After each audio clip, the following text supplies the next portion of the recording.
जाकिया जी, मैं आपकी तरफ अभी रुख करूंगी क्योंकि आप जो कार्य कर रही हैं वो उसके लिए सच में बहुत बड़ा दिल, बहुत हिम्मत चाहिए। जिस सेंसिटिव टॉपिक को लेकर देश में कई बार दंगे भी होते हैं, ऐसे टॉपिक को लेकर जाकिया जी हमेशा ही अपनी आवाज बुलंद करती है।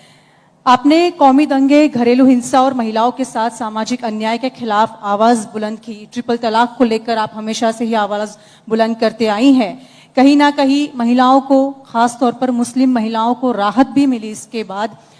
पर क्या सच में आपको लगता है कि मुस्लिम महिलाओं को उनकी जो परेशानियां हैं वो पूरी तरह से दूर हो चुकी है?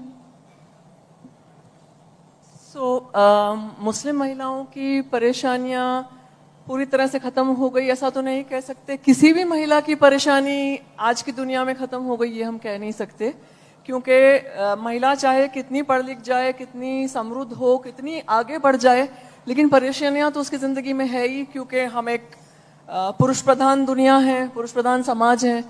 तो लेकिन जहाँ तक मुस्लिम बहनों का सवाल है, ये कह सकते हैं कि ट्रिपल तलाक जैसे एक नाइंसाफी के सामने जो आवाज उठाई, और बहुत ऑर्डिनरी बहनों ने आवाज उठाई, तो एक शुरुआत हुई।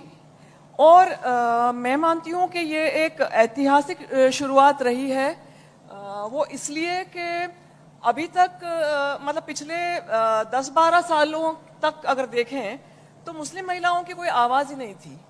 और मुस्लिम महिलाओं के हर मुद्दे को रिप्रेजेंट कौन करता था? तो वो मौलवी या काजी या रिलीजियस लीडर्स या पर्सनल लॉ बोर्ड टाइप के जो कंजर्वेटिव ऑर्गेनाइजेशंस हैं वो ही रिप्रेजेंट करते थे।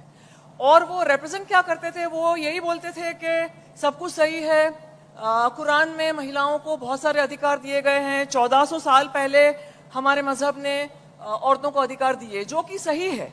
लेकिन हकीकत यह है कि रियलिटी में क्या वो अधिकार तब्दील हुए उनकी लाइफ में?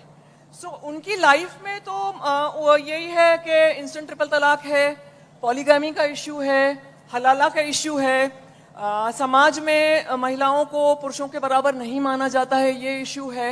और आम तौर पे जिस तरह हमारे देश की पॉलिटिक्स है उसमें सेक्युलरिज्म के नाम पे एक प्रथा ये चलती आई है कि मुस्लिम महिलाओं की जो मसले हैं या उनकी जो समस्याएं हैं उसके बारे में बात मत करो, क्योंकि उसके बारे में बात करेंगे तो कुछ जो कंजर्वेटिव फोर्सेस हैं, कुछ जो ऐसे रिलीजियस फोर्सेस हैं वो खड़े हो जाएंगे और वो बोलेंगे कि ये हमारे मजहब में ये इंटरफियरेंस हो रहा है।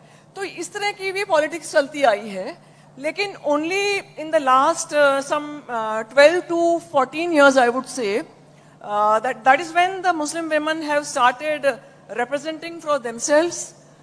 उन्होंने एक शुरुआत की। मुझे याद है 2012 की साल थी, मुंबई में हमने एक बहुत बड़ा प्रोग्राम किया था जहां देश भर से मुस्लिम औरतें आई थी जिनके साथ इंस्टेंट ट्रिपल तलाक हुआ था।